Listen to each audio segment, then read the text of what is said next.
no ar, abre aspas, o primeiro jornal multidigital do eixo SP-Rio. Abre aspas.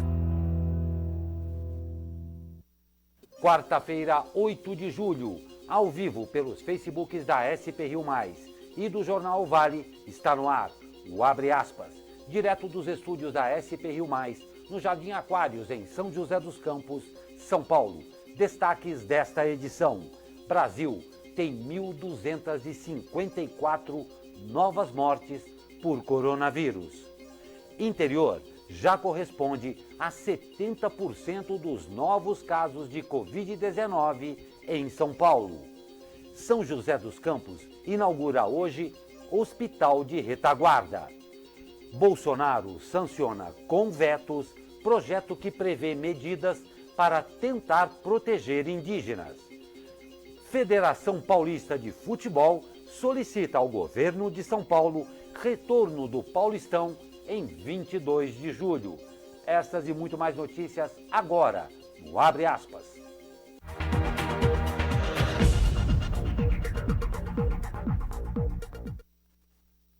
Nove horas 41 minutos, estamos ao vivo com o Abre Aspas desta quarta-feira. Comigo, Douglas Cruz. Bom dia, Douglas. Bom dia, Glauco. Bom dia aos internautas que nos acompanham aí de casa. Quarta-feira recheada aqui no Abre Aspas, né? Exatamente. E a gente conta com a participação de vocês, é claro, assim como já fez a Ana Souza, Valderi Teixeira, que mandaram bom dia pra gente. A Simone Vilas Boas mandou bom dia e falou de um dos assuntos aqui do jornal, Hospital de Retaguarda sendo entregue agora. A gente vai comentar sobre isso daqui a pouco.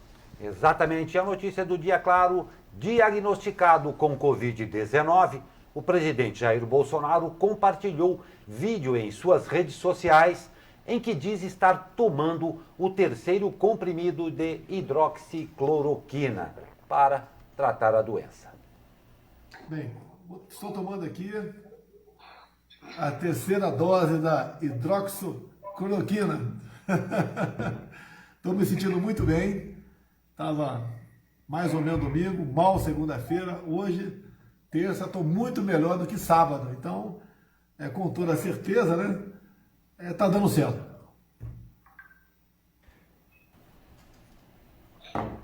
Sabemos que hoje em dia existem outros remédios, né, que podem ajudar a combater o coronavírus.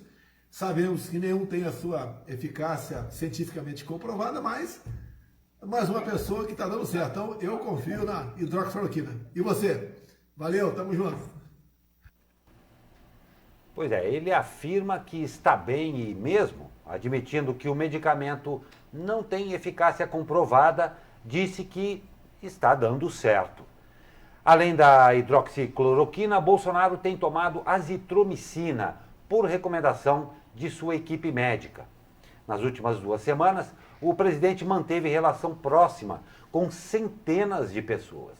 Trocou apertos de mão, tirou fotos, conversou em proximidade e não usou máscara em inúmeras ocasiões.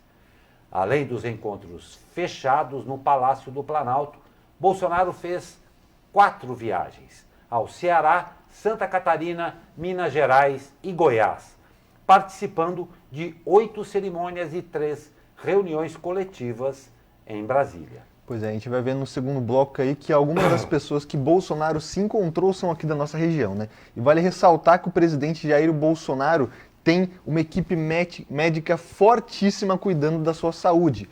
Portanto, ele está usando hidroxicloroquina com orientação médica. Qualquer remédio sem orientação médica nunca é orientado. E para que você não precise passar pela mesma coisa, é simples. Cuide-se. Tome os cuidados devidos. Ninguém é super-homem. E o Brasil chegou a 66.741 mortes e 1.666.589 casos em decorrência da pandemia. Foram 1.254 novas mortes e 45.305 novas pessoas infectadas registradas na última atualização do Ministério da Saúde divulgada ontem. A taxa de letalidade, que é o número total, número de mortes pelo total de casos, ficou em 4%.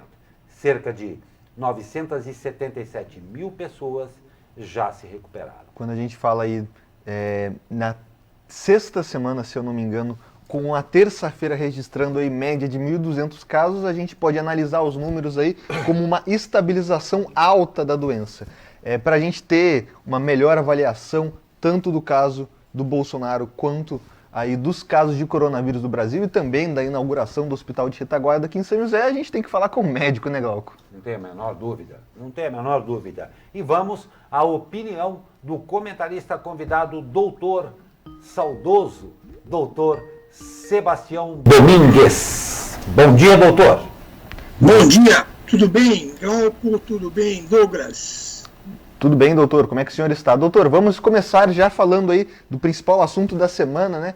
Que é o caso aí da confirmação de coronavírus pelo presidente Jair Bolsonaro, a confirmação aí dos remédios que ele está usando, a hidroxicloroquina, a azitromicina, se eu estiver errado, você pode me corrigir. São nomes complicados aí para pegar a gente, mas enfim, como é que o senhor, como médico, avalia essa questão aí do Bolsonaro? Muito mal, né? E fico muito triste, né? De você ter um país onde o presidente faz uma live para fazer propaganda de automedicação. Só para vocês terem uma ideia, os 4 países que estão com a Covid mais acelerada, aumentando sem parar, são Estados Unidos, Rússia, Irã e Brasil.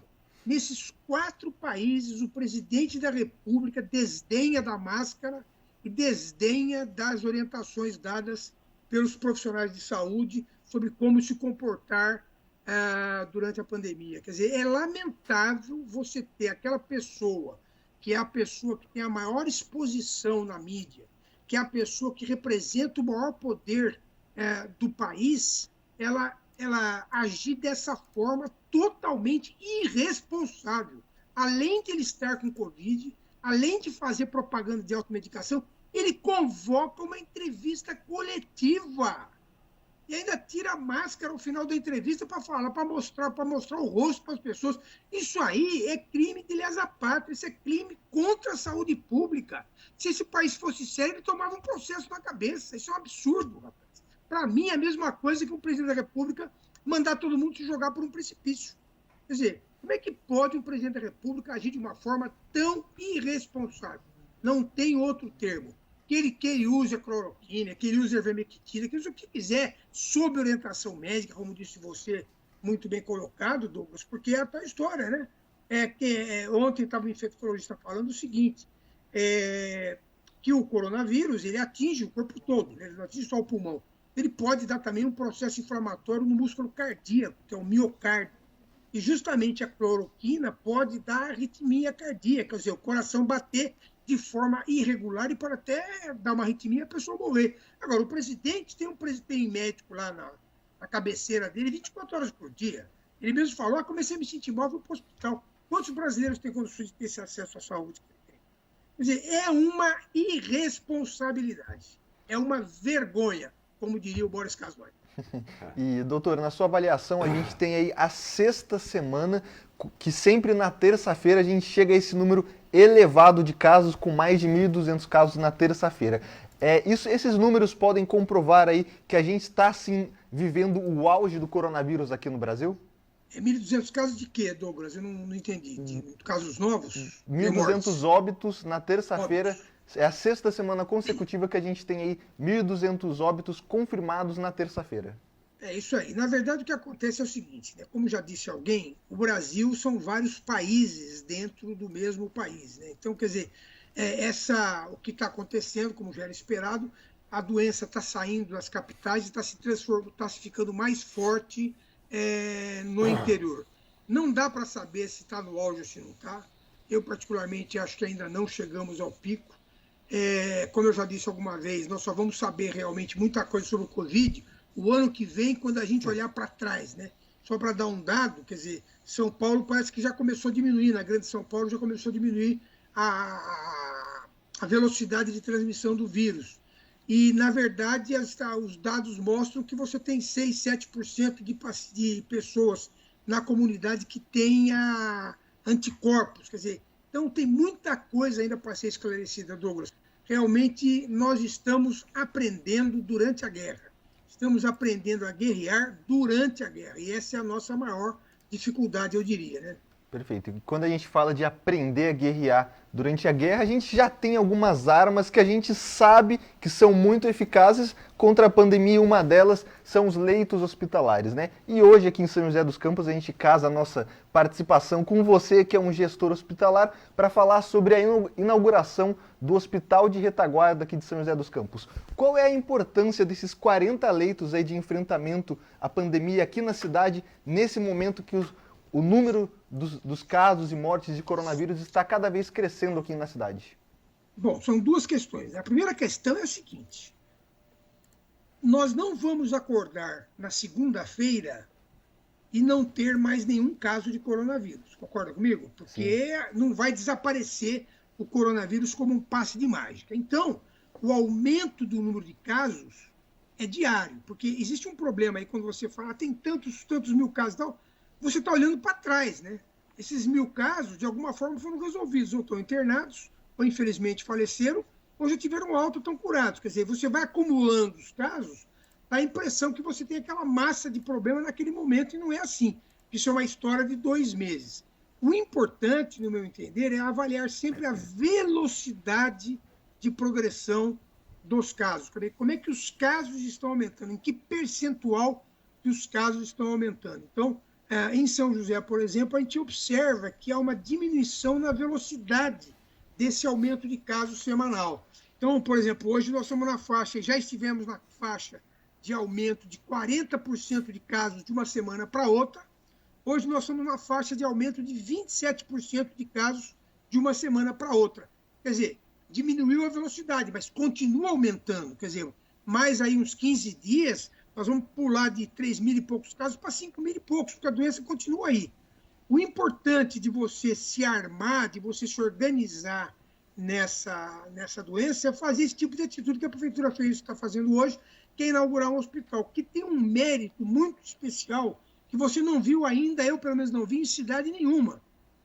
A Prefeitura de São José, que está muito bem gerida pelo Felício e principalmente pelo Danilo Stanzani, e pelo Ricardo Nakagawa, que é o vice-prefeito, que é médico também, quer dizer, formaram um trio aí, junto com o Conselho de Administração, que está indo muito bem. O nosso índice de mortes por milhão de habitantes é o mais baixo das cidades acima de 500 mil habitantes. O hospital, a característica principal desse hospital que eu achei, ele não é um hospital de campanha. Quer dizer, todas as cidades fizeram hospitais de campanha, gastaram 3, 4, 5 milhões para fazer um hospital de campanha, cuja estrutura depois é desmontada, como está sendo desmontado o Pacaembu lá de São Paulo. A estrutura é desmontada e a grande parte daquele dinheiro, na verdade, vai embora, né? Vai para a empresa que fez o hospital, você perde aquela estrutura. A Prefeitura, de uma forma inédita, não sei se alguém fez isso no Brasil, ela fez uma parceria com a iniciativa privada, chamou aí a Farmaconde, DM Card, Spam, várias empresas grandes de São José, para ajudarem financeiramente, e ela construiu um hospital pré-fabricado em 35 dias. E esse hospital vai ficar. Quer dizer, na verdade, nesse momento, ele não vai ser usado para Covid, ele vai ser transferidos os atendimentos do hospital para essa nova unidade, para poder ampliar o número de leitos para atendimento à Covid. Isso é uma atitude muito boa, muito importante, teria que servir de exemplo para outras cidades. Perfeito. E, doutora, para a gente encerrar aqui sua participação nessa quarta-feira, o senhor é um gestor hospitalar, trabalha há muito tempo nesse ramo da medicina, a vida inteira, né? E construíram um hospital de 40 leitos que vai ficar para a cidade em 35, 40 dias. Realmente é um tempo muito rápido de construção, ou a Prefeitura está aí superestimando esses números, ou realmente 35 dias é um número bem rápido? Olha, para fazer uma casa em 35 dias é rápido demais. Um hospital, o que dizer de um hospital, né? O prefeito falou na coletiva que ele deu agora de manhã que ele, na verdade, se inspirou num hospital que foi construído pelo Albert Einstein, né? Que foi feito um hospital da mesma forma. É uma empresa que já faz obras pré-fabricadas. Eu acho até que no Brasil a gente usa muito pouco essa técnica, né?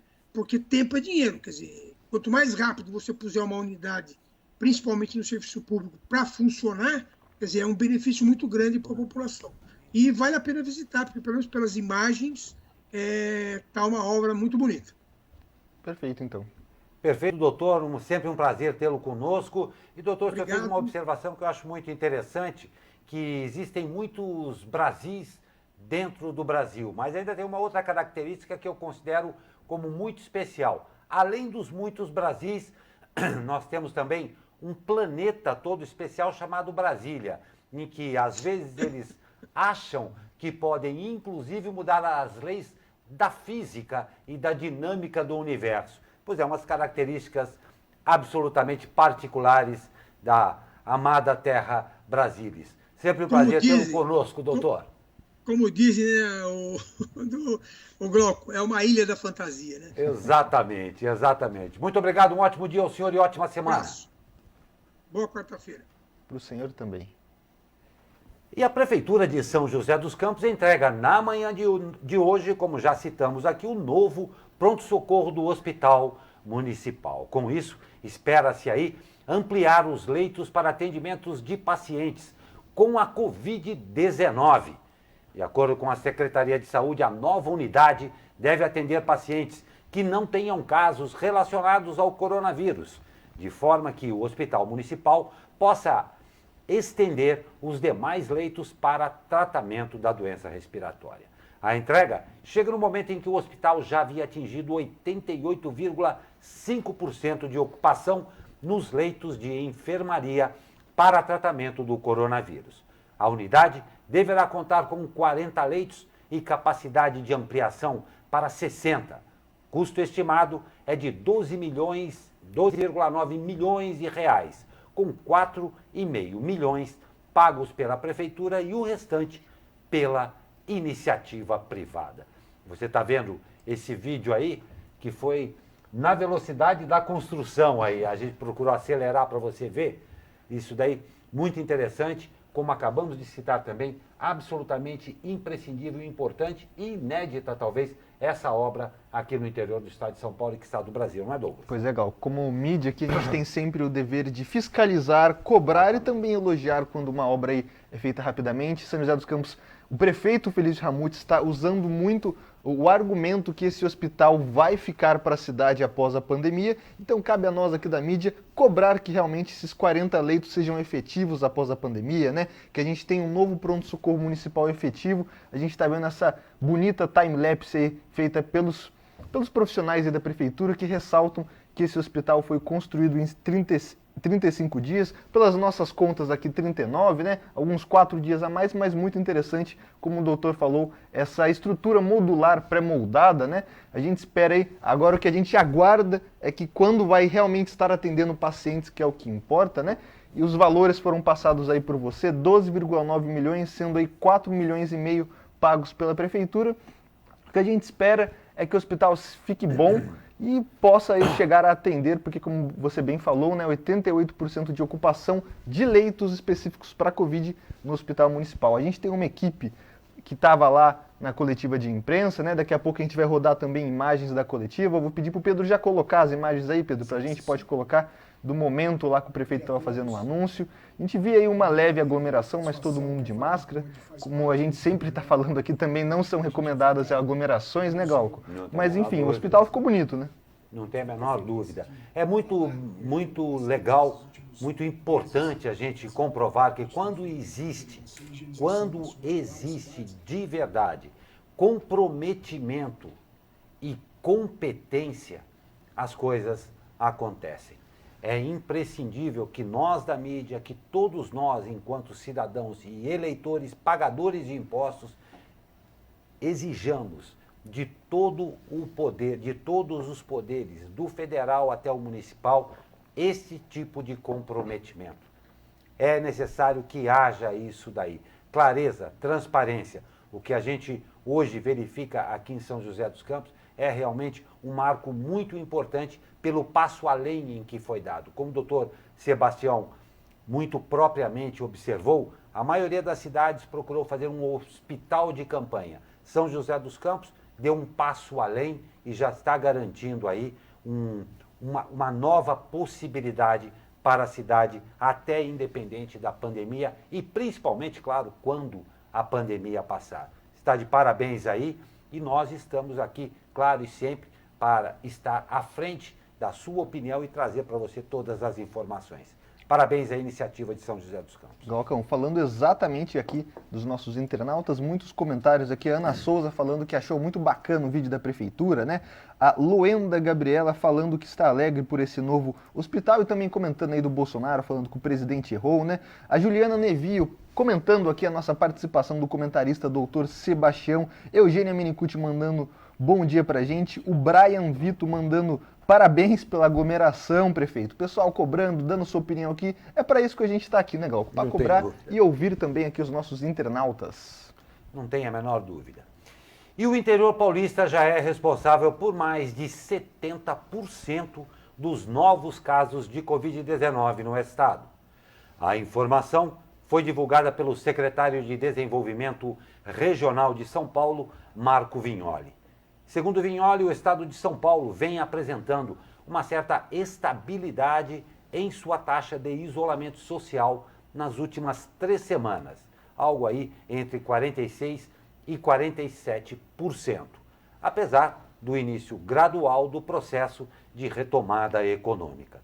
Apesar disso, o governo paulista sempre defendeu que uma taxa de isolamento considerada satisfatória seria acima de 55%, o que ajudaria a diminuir a propagação do vírus e, claro, evitar um colapso no sistema de saúde. Pois é, isso aí já estava sendo falado pelas autoridades paulistas, né? Que o novo epicentro da pandemia no Brasil é o interior do estado, não focalizado em uma cidade ou outra, mas em todo o contexto. Portanto, é muito importante nós aqui do interior, como a RM Vale, região metropolitana do Vale do Paraíba, ficarmos atentos e cobrar do poder público, cobrar também da população, se autocobrar, né? Porque a pandemia ainda não acabou. Não tem a menor dúvida. E o senador Flávio Bolsonaro prestou depoimento ontem ao Grupo de Atuação Especializada no Combate à Corrupção do Ministério Público do Rio de Janeiro. Em janeiro do ano passado, ou seja, há 18 meses, Flávio foi convocado para depor no MP, mas faltou, argumentando que não era investigado. Segundo apurações da TV Globo, Flávio respondeu às perguntas feitas pelos promotores, mas o que foi dito não será divulgado porque o caso corre em segredo de justiça. Segundo nota enviada pelos advogados do senador, o depoimento atende pedido feito pela defesa que quer reestabelecer a verdade. Pois é, Gal, o Flávio Bolsonaro, o senador Flávio Bolsonaro, foi convidado, não intimado, a depor pela primeira vez há 18 meses, mais de um ano após aí, esse primeiro convite, não amigável, né, mas esse primeiro convite, e agora tivemos aí finalmente o depoimento do senador, né? Pois é, e depois quando a gente trata isso daí como uma novela, é até uma falta de sensibilidade com a própria novela, né? Vamos ver o quanto isso vai se estender e principalmente qual será o resultado. Vem aí cenas do próximo capítulo. O presidente Jair Bolsonaro sancionou com vetos a lei com medidas de proteção a povos indígenas durante a pandemia. O texto determina que os povos indígenas, as comunidades quilombolas e demais povos tradicionais sejam considerados grupos em situação de extrema vulnerabilidade e, por isso, de alto risco para emergências de saúde pública. Dentre os trechos vetados estão a obrigatoriedade do governo em fornecer aos povos indígenas acesso à água potável e distribuição gratuita de material de higiene, que o governo seja obrigado a liberar verba emergencial para a saúde indígena, instalação de internet nas aldeias e distribuição de cestas básicas, e que o governo seja obrigado a facilitar aos indígenas e quilombolas o acesso ao auxílio emergencial. Para justificar os vetos, o executivo argumentou que o texto criava despesa obrigatória sem demonstrar o respectivo impacto orçamentário e financeiro, o que seria inconstitucional. Nós vamos para um rápido intervalo e já voltamos com mais notícias. Fique com a gente.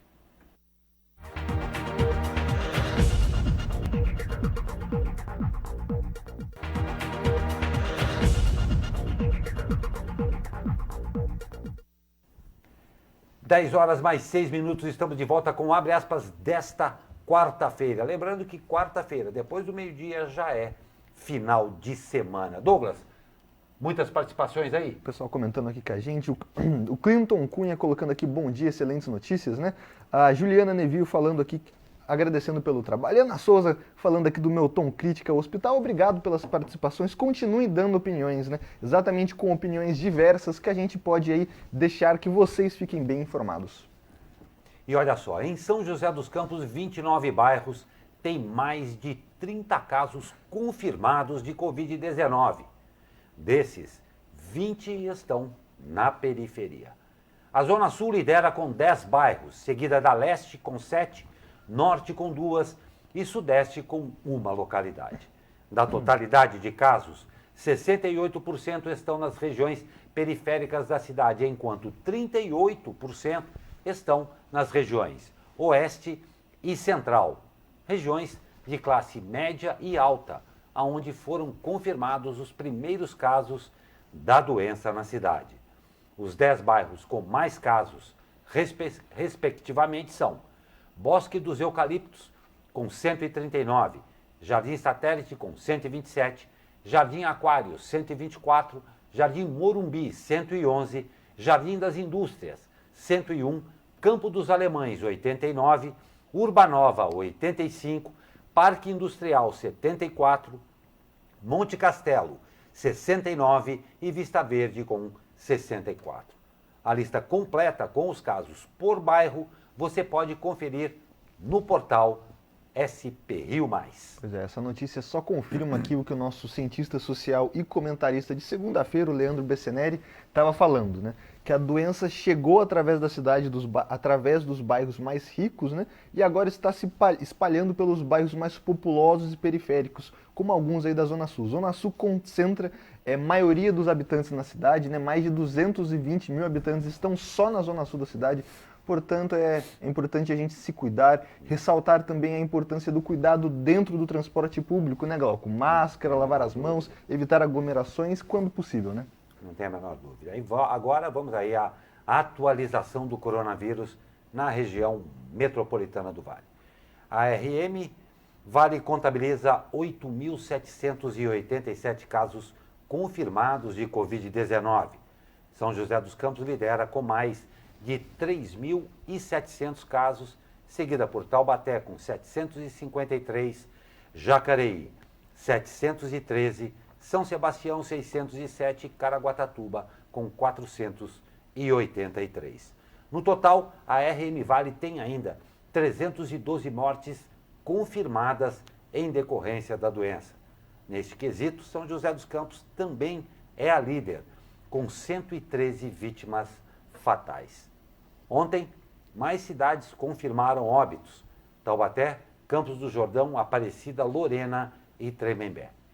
Dentre as 39 cidades da região, apenas Lagoinha e São José do Barreiro não confirmaram casos.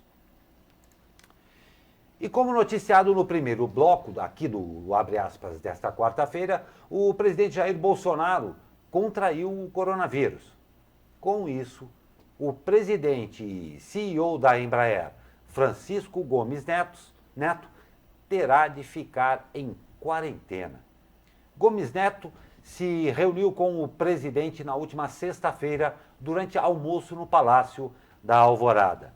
Em nota, a Embraer diz, abre aspas, o CEO Francisco Gomes Neto seguirá o protocolo de saúde da empresa que prevê quarentena para qualquer pessoa que teve contato com alguém que testou positivo.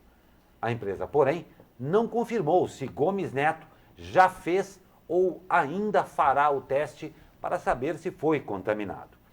Além do CEO da Embraer, na reunião com Bolsonaro estavam presentes o presidente da Fiesp, Paulo Scaff, ministros como Paulo Guedes, da Economia, e um grupo de empresários. Na foto postada pelo grupo, nenhum participante usava máscara. Pois é, isso é muito perigoso, né? A gente está comentando desde o começo das novas recomendações da OMS que a máscara não cuida só de você, cuida também do próximo, né? E a gente sabe que a doença tem um período assintomático, ou seja, que você não está apresentando sintomas, mas pode transmitir o coronavírus. Portanto, vai a nossa crítica aqui aos integrantes dessa reunião que não estavam usando máscara, pelo menos na foto, né? Então, nosso amplo desejo que nenhum deles estejam contaminados, seja o ministro da Economia, Paulo Guedes, o presidente da Embraer, o presidente da Fiesp. Vale ressaltar também, Glauco, que mais de 108 funcionários do Palácio do Planalto já contraíram o coronavírus, dos mais de 3 mil funcionários. Portanto, sempre a ressalva, né? Tome cuidado para não se infectar e para não infectar os outros. Eu fui educado da seguinte maneira: o bom exemplo é a melhor lição. Na minha casa foi assim, creio que na casa de boa parte de quem nos assiste também. O bom exemplo é o que deve ser seguido para se evitar o que quer de mal possa acontecer. Fica aí, estamos tendo exatamente o reflexo. Empresários do setor de bares e restaurantes de São José dos Campos pedem ajuda da prefeitura para sobrevivência em meio à pandemia. Segundo o levantamento dos senhores, que é o Sindicato dos Hotéis, Bares, Restaurantes e Similares, 55% da categoria consegue trabalhar com a entrega em casa, mas a queda de faturamento média foi de 75%. Os outros 45% que não abriram seguem aguardando o retorno, mas há neste grupo empresas que não abrirão mais, disse o presidente dos senhores, Antônio Ferreira Júnior. Ele e outros membros da categoria reuniram-se com o prefeito de São José dos Campos, Felício Ramute, na última sexta-feira, após manifestação do setor. Os representantes entregaram um documento ao prefeito com reivindicações da categoria, como a criação de um comitê de crise e gestão junto a concessionárias de energia, água e gás. O principal pedido, segundo ele, foi para a prefeitura interceder junto ao governo estadual para obter financiamento aos empresários da cidade. Os senhores irá fazer levantamento de quais empresários tentaram e não conseguiram crédito junto ao Banco do Povo Paulista, de responsabilidade do governo estadual. Em nota, a prefeitura confirmou que recebeu os representantes do setor e informou que segue o Plano São Paulo de retomada consciente, com as atividades que só podem ser liberadas pelo governo estadual. Um problema seríssimo não só para a RM Vale, não só para São José dos Campos, que tem que ser tratado, creio eu, com um pouco mais de sensibilidade, para dizer o mínimo, não é, Douglas? Exatamente, a gente está vendo o levantamento, não é nosso, é dos senhores, o Sindicato dos Hotéis, Bares e Restaurantes, falando aí que cerca de 45% de todos os filiados, ou seja, os restaurantes e bares, não conseguem entregar via delivery. Seja porque os aplicativos, né, têm taxas mais altas, com isso eles não ficam competitivos, ou exatamente pela falta de mão de obra, o trabalhador não pode trabalhar pela própria estrutura. Então, 45% de todos os estabelecimentos do sindicato estão fechados. E 45%, ou seja, metade, não sabe se vai reabrir. Portanto, um momento delicado. A gente ressalta principalmente a parte aí que os senhores ressalta que os empréstimos que foram tanto prometidos não estão chegando, né? Fato esse que nós já havíamos citado aqui, inclusive, exatamente, não é, Douglas? Exatamente, estamos citando isso há meses, né? Semanas, enfim, exatamente. Os empréstimos ainda não chegaram. Pois é, um fato grave, um fato muito grave mesmo, 45% é um número absolutamente, é muito alto, como disse o Douglas, é metade disso aí, de gente que não vai voltar, não vai mais ter um negócio que sustentava a família, várias famílias também. Repito, é preciso que se veja com mais sensibilidade e muito mais seriedade por parte do poder público com relação a esse segmento que, repito, não só em São José dos Campos, como em todo o país, sofre terrivelmente. Vamos aguardar isso daí. E ao menos 23 professores temporários que atuavam na Fundas, a Fundação Hélio Augusto de Souza, em São José dos Campos, foram notificados por e-mail que não terão seus contratos renovados. O Sindicato dos Servidores encaminhou ofício à Prefeitura para pedir a reconsideração da medida. Abre aspas para o sindicato. Tendo em vista o caráter humanitário da atual conjuntura de pandemia a qual vivemos, fato que levará os profissionais demitidos à situação de penúria em um momento no qual deveriam ter proteção estatal. O sindicato ainda aponta que os profissionais haviam recebido a informação que entrariam em recesso neste mês e que foram surpreendidos com o aviso de não renovação dos contratos. O contrato tinha duração de 6 meses, com possibilidade de ser prorrogado por mais 18 meses. A Fundas alegou que optou por não renovar os contratos por economicidade, uma vez que as atividades presenciais estão suspensas sem previsão de retorno. Procurada pelo jornal O Vale, a Fundas explicou que os temporários atuavam como professores substitutos de professores titulares que estão em readaptação, licenças ou em funções administrativas e que haviam sido contratados por processo seletivo. Mas um problema sério pela proa. Exatamente, a gente sempre ressalta que para quem perdeu o emprego, para quem não teve o contrato renovado, pouco importa aí a economia, né? Mas a gente também sempre tenta observar os dois lados da notícia, enfim, vamos aguardar como é que será esse retorno pós-pandemia com as aulas previstas para começarem em setembro. E Glauco, o pessoal está comentando aqui na nossa live o que está acontecendo nas ruas de São José dos Campos, né? Assim como comentou a Simone Vilas Boas, infelizmente eu vejo constantemente pessoas passeando, andando na rua como se nada tivesse acontecendo. Lamentável a falta de amor ao próximo. A Ana Souza comentando que os ônibus estão lotados aqui em São José dos Campos. Temos mais um comentário aqui também, deixa eu só pegar, do Clinton Cunha falando aqui, né, que se tivéssemos os balanços reais e os sistemas tributários de forma facilitada, teríamos um mercado mais justo, realmente muito complicado. Ele também comentou aqui, lamentável a demissão dos professores. Continuem participando, dando a opinião de vocês aqui pra gente, do Abre Aspas. Não tem a menor dúvida, nós concordamos com tudo isso que vocês falam e somos, inclusive, testemunhas oculares da história. Realmente está havendo aí uma flexibilização por parte da população que é preocupante mesmo. Até mesmo nas filas que tem aí no supermercado, na venda, onde que seja, as pessoas já não estão ligando muito não para esta proximidade. Triste isso daí. E eu quero fazer aqui uma ressalva. O Clinton observou aí sobre o aspecto tributário. Realmente, no meio desta pandemia, estão notem bem, atropelando medidas absolutamente necessárias para a sobrevivência do nosso país. A reforma tributária, a reforma administrativa, claro que tem que acontecer, porque o que vem pela nossa proa não vai ser brincadeira. E mais uma vez as nossas diletas, suas excelências, vão marretar isso daí. Primeiro que parece que as férias deles não acabam nunca. Por sinal, só uma curiosidade, vou pedir licença a você aqui, Douglas. Você que tem um pouquinho de curiosidade, verifique que teve o adiantamento aí do feriado do 9 de julho, amanhã aqui em São Paulo.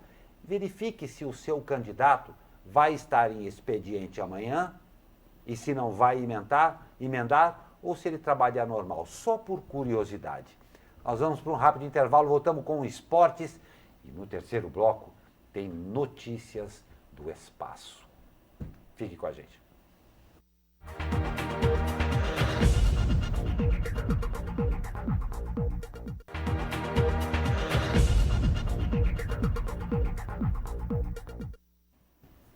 (10h22), estamos de volta com o Abre Aspas e vamos de esporte. Olha só. Pela final do segundo turno da Taça Rio, Flamengo e Fluminense se enfrentam hoje, às 21h30, no estádio do Maracanã. O jogo será transmitido, olha que legal, pelo canal do YouTube do Fluminense. Caso o Flamengo conquiste o título hoje, já será o grande campeão carioca da temporada. Pois o time aí conquistou a Taça Guanabara, como é chamado o primeiro turno da competição. Caso de empate no tempo normal, a partida será decidida nos pênaltis. E a Federação Paulista de Futebol pediu nesta terça-feira ao governo do estado de São Paulo o retorno do Paulistão para o dia 22 de julho. A confirmação ainda depende de aprovação do governador João Dória e dos órgãos de saúde. Caso seja confirmada e as 6 partidas finais forem disputadas às quartas e aos domingos, o Campeonato Paulista terminará justamente no fim de semana de início do Brasileirão, previsto para 8 ou 9 de agosto. Não tem a menor dúvida, ansiosamente esperado, não é, Douglas? Exatamente. Vale ressaltar que nas duas notícias que você leu, Glauco, a gente vê o tom de política no futebol, né? No primeira notícia do Rio de Janeiro, a gente vê que o jogo não vai ter transmissão da TV Globo, a maior TV do Brasil, vai ter a transmissão de um canal de YouTube do clube, devido aí às controvérsias políticas e também econômicas que teve o Campeonato Carioca esse ano. E agora no Campeonato Paulista a gente tem essa notícia aí que os times estão pedindo o retorno do campeonato, mas o governador João Dória está aí dialogando ainda com a categoria e já disse que ele é quem decide quando volta o campeonato. Portanto, a política também está presente no futebol, né? Por incrível que pareça, eu quase não havia notado, foi bom você ver, mas é impressionante como a política também está presente aí no esporte como um todo, particularmente no futebol brasileiro. Pois é, olha só, o cometa Neowise está visível a olho nu e foi fotografado enquanto passava, não por aqui, lá pelo céu do Líbano, no começo desta semana.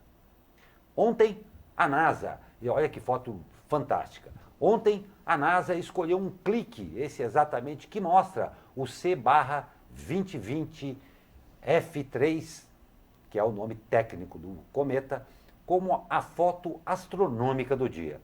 Descoberto no final de março, o cometa pode ser visto durante quase todos os dias de julho. Isso porque sua trajetória o deixa mais perto da Terra. Na semana passada, o Neowise esteve bem perto do Sol ao viajar pela órbita de Mercúrio.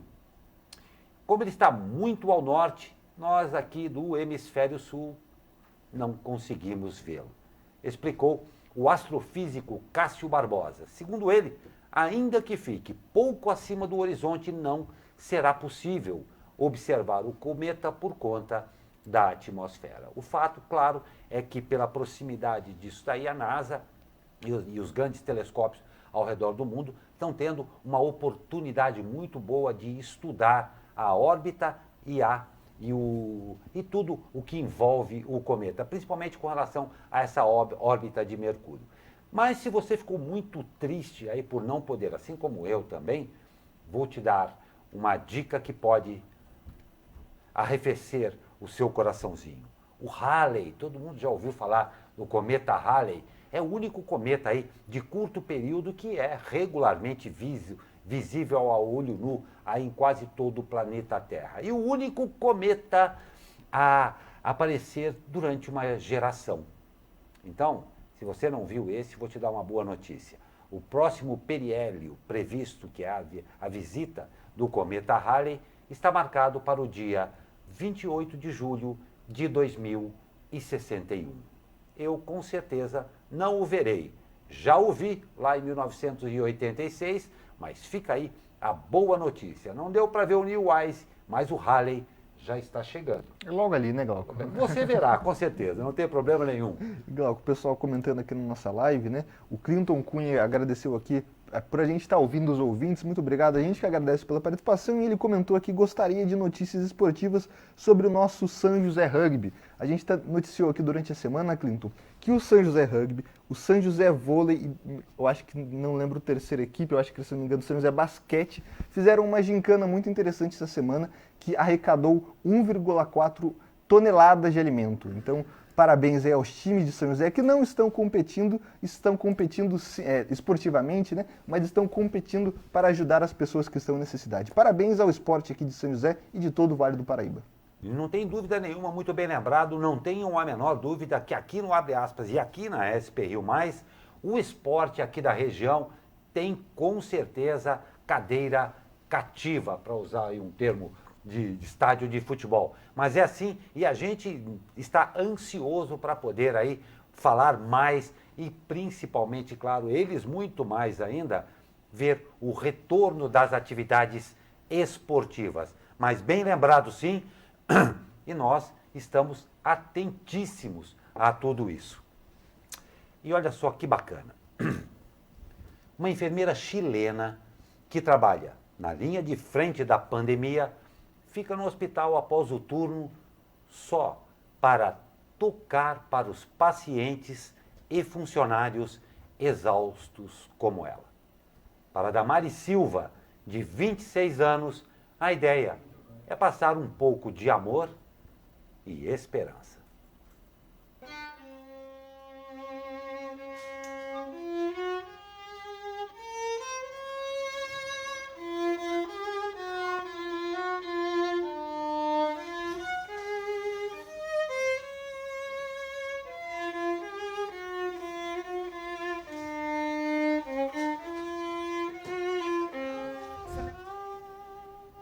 Pois é, que coisa bacana. 2 vezes por semana, às 18 horas, Damares vai até a enfermaria, onde alguns pacientes do Covid-19 passaram semanas em tratamento intensivo no Hospital El Pino, na capital Santiago, lá no Chile.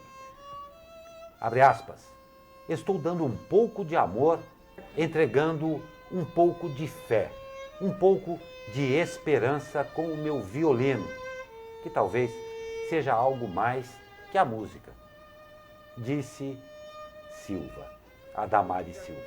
Toda vez que toco, faço do meu coração. Ela percorre os corredores por várias horas, tocando uma mistura de canções latinas populares e populares para os pacientes. Ela disse que eles recebem bem, ficam felizes, sorriem e aplaudem por dentro. Que coisa bacana, né, Douglas? Exatamente, a gente está vendo o vídeo aí, muito bacana essa sinfonia que ela está tocando, né? Muito bonito, né? Vou até pegar um comentário aqui já para a gente, que está indo para a edição final do nosso jornal hoje. A Juliana Nevio comenta, né?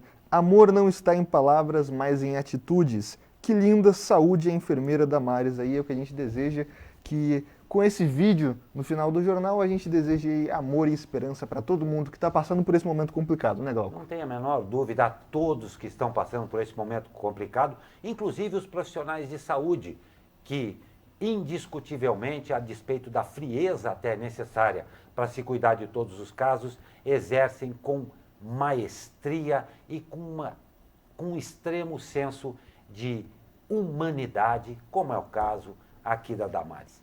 Com essa imagem bacana, a gente encerra o Abre Aspas desta quarta-feira. Mais uma vez eu lembro que depois do meio-dia já começa o final de semana. Nós agradecemos a sua participação, eu agradeço a presença mais uma vez de Douglas Cruz. Vamos para mais uma edição amanhã. Amanhã o prefeito Felício Ramute vai estar presente via Skype aqui no Jornal Abre Aspas, portanto fiquem ligados aqui no SP Rio Mais e também no Jornal Vale. Exatamente, porque nós também estamos ligados em você. Ótima quarta-feira e até amanhã.